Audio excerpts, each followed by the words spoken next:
Hello everyone, this is Anita and welcome back to my channel the knowledge ocean. आज की video का topic है एक ऐसा विषय जो पिछले कुछ दिनों से पूरे देश में चर्चा का विषय बना हुआ है और ये है अमर जवान ज्योति को इंडिया गेट से शिफ्ट करके नेशनल वॉर मेमोरियल की ज्योति में विलय करना। अमर जवान ज्योति जो कि 1972 में उद्घाटन से लेके आज तक पिछले 50 सालों से जल रही है, उसे शुक्रवार 21 जनवरी 2022 को एक विशेष समारोह के दौरान नेशनल वॉर मेमोरियल जो कि इंडिया गेट की दूसरी तरफ 400 मीटर की दूरी पर है, उसकी ज्योति में मिला दिया गया।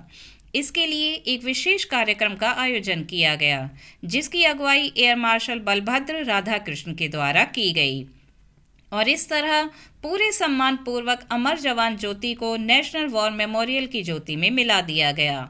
अब ऐसा क्यों किया गया, इसका रीजन जानने के लिए अमर जवान ज्योति और नेशनल वॉर मेमोरियल के विषय में पूरी तरह से जानना जरूरी है। तो चलिए पहले इन दोनों के विषय में जानते हैं। पहले बात करते हैं अमर जवान ज्योति के बारे में, जो कि इंडिया गेट की पहचान बन चुकी है। लेकिन उसके बारे में जानने से पहले जरूरी है इंडिया गेट के बारे में जानना। उसकी स्थापना कब और क्यों की गई? इंडिया गेट को ब्रिटिश रूल के दौरान बनाया गया था और उस टाइम इसे all India war memorial arch कहा जाता था। इसे फर्स्ट वर्ल्ड वॉर जो कि 1914 से 1918 के बीच हुआ और थर्ड एंग्लो अफगान वॉर जो कि 1919 में हुआ, उसमें शहीद हुए भारतीय सैनिकों के सम्मान में बनाया गया था और इसकी दीवार पर उन सोल्जर्स के नाम भी लिखे गए थे जो आज भी देखे जा सकते हैं। लेकिन अमर जवान ज्योति यहाँ हमेशा से नहीं थी, इसे 1972 में शामिल किया गया था। 1971 में बांग्लादेश की आज़ादी के लिए भारत और पाकिस्तान के बीच में जो युद्ध हुआ, उसमें भारत के 3,843 जवान शहीद हुए और इन जवानों की याद में तत्कालीन प्रधानमंत्री इंदिरा गांधी ने अमर जवान ज्योति प्रचलित करने का फैसला लिया और 26 जनवरी 1972 को इंडिया गेट पर अमर जवान ज्योति का उद्घाटन प्रधानमंत्री इंदिरा गांधी के द्वारा किया गया। यहाँ इंडिया गेट पर संगमरमर का एक चबूतरा बना हुआ है। इस चबूतरे पर एक स्मारक बना हुआ है जिस पर चारों तरफ अमर जवान लिखा हुआ है। उसके ऊपर एक सेल्फ लोडिंग राइफल है और उस राइफल के बैरल पर एक अननोन सोल्जर का हेलमेट लगा हुआ है। इस चबूतरे के चारों कोनों पर 4 कलश रखे हुए हैं, जिनमें से एक कलश की लौ हर समय जलती रहती है। 1972 से लेके अब तक पिछले 50 सालों से ये लौ निरंतर जल रही है। इसकी बाकी 3 लौ को स्वतंत्रता दिवस और गणतंत्र दिवस पर जलाया जाता है। यह लौ हमेशा जलती रहे, इसके लिए 1972 से लेके 2006 तक एलपीजी का यूज किया गया था, लेकिन 2006 के बाद से इसके लिए सीएनजी का यूज किया जाने लगा। 1972 से लेके अब तक हर साल रिपब्लिक डे परेड से पहले राष्ट्रपति, प्रधानमंत्री और तीनों सेनाओं के प्रमुख अमर जवान ज्योति पर श्रद्धांजलि अर्पित करते हैं। अब बात करते हैं नेशनल वॉर मेमोरियल के बारे में।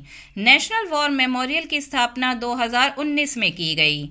इसे आज़ादी के बाद से लेके अब तक जितने भी वॉर हुए हैं, उनमें शहीद हुए और देश की सुरक्षा और शान के लिए जितने भी जवान शहीद हुए, उनकी याद में बनाया गया है। इसका उद्घाटन 26 फरवरी 2019 को प्रधानमंत्री श्री नरेंद्र मोदी द्वारा किया गया।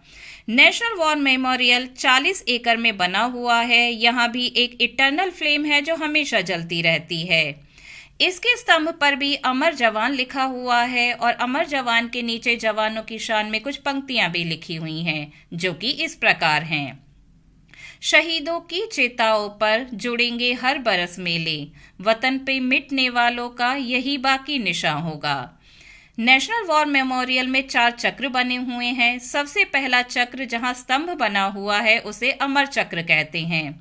दूसरे चक्र को वीरता चक्र कहते हैं। तीसरे चक्र को त्याग चक्र कहते हैं और सबसे बाहरी चक्र है सुरक्षा चक्र, जिसमें लगे हुए पेड़ ये दर्शाते हैं कि हमारे सोल्जर्स हमें हमेशा प्रोटेक्ट करते हैं। तीसरे चक्र में ग्रेनाइट ब्रिक की दीवार बनी हुई है, जिन पर आज़ादी से लेके अब तक देश के लिए शहीद हुए 26,000 जवानों के नाम लिखे हुए हैं।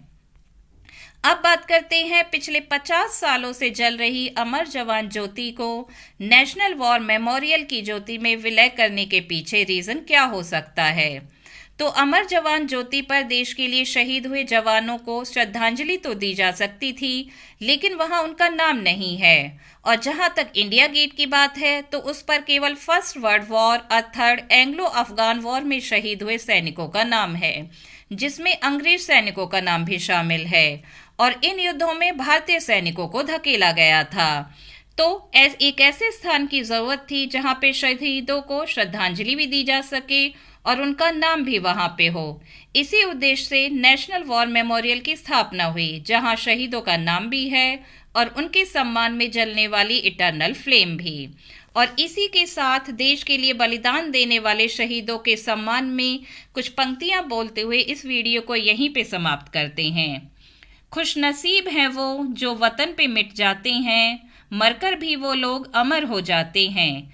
करती हूँ तुम्हें सलाम ए वतन पर मिटने वालों, तुम्हारी हर सांस में बसना तिरंगे का नसीब है। जय हिंद। आज की वीडियो में सिर्फ इतना ही। आई होप आपको ये वीडियो पसंद आई होगी।